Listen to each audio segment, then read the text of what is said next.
Ittihad passenger train റൂട്ടുകൾ പ്രഖ്യാപിച്ചു. 50 minute കൊണ്ട് അബുദാബിയിൽ നിന്ന് ദുബായിലെത്താം. UAE ഗതാഗത രംഗത്ത് പുതുചരിത്രം കുറിക്കാൻ ഇത്തിഹാദ് റെയിൽ. അബുദാബിയിൽ നിന്ന് ദുബായ് വഴി ഫുജൈറയിലേക്കാണ് ആദ്യ യാത്ര. അബുദാബിയിൽ നിന്ന് 50 മിനിറ്റ് കൊണ്ട് ദുബായിലും 100 മിനിറ്റ് കൊണ്ട് ഫുജൈറയിലും എത്താം. UAEയിലെ പ്രധാന നഗരങ്ങളെ അതിവേഗം ബന്ധിപ്പിക്കാനും യാത്ര എളുപ്പമാക്കാനും പാസഞ്ചർ റെയിൽ സഹായിക്കും.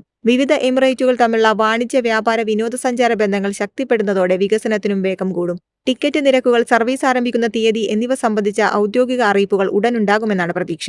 വിശാലമായ സീറ്റുകൾ, ചാർജിംഗ് പോയിന്റുകൾ, വൈഫൈ സൗകര്യം, ഇൻഫോർടൈൻമെന്റ് സിസ്റ്റങ്ങൾ, പ്രാർത്ഥനാ മുറികൾ എന്നിവ ട്രെയിനിനുള്ളിൽ ലഭ്യമാകും. മണിക്കൂറിൽ 200 കിലോമീറ്റർ വേഗത്തിലാണ് ട്രെയിൻ സഞ്ചരിക്കുക. ഒരു ട്രെയിനിൽ 400 പേർക്ക് യാത്ര ചെയ്യാം. Abu Dhabi Mohammed bin Zayed city, Dubai Jumeirah golf estate, Fujairah സകം എന്നീ സ്റ്റേഷനുകളാണ് ആദ്യ റൂട്ടിൽ പ്രവർത്തന സജ്ജമാകുക.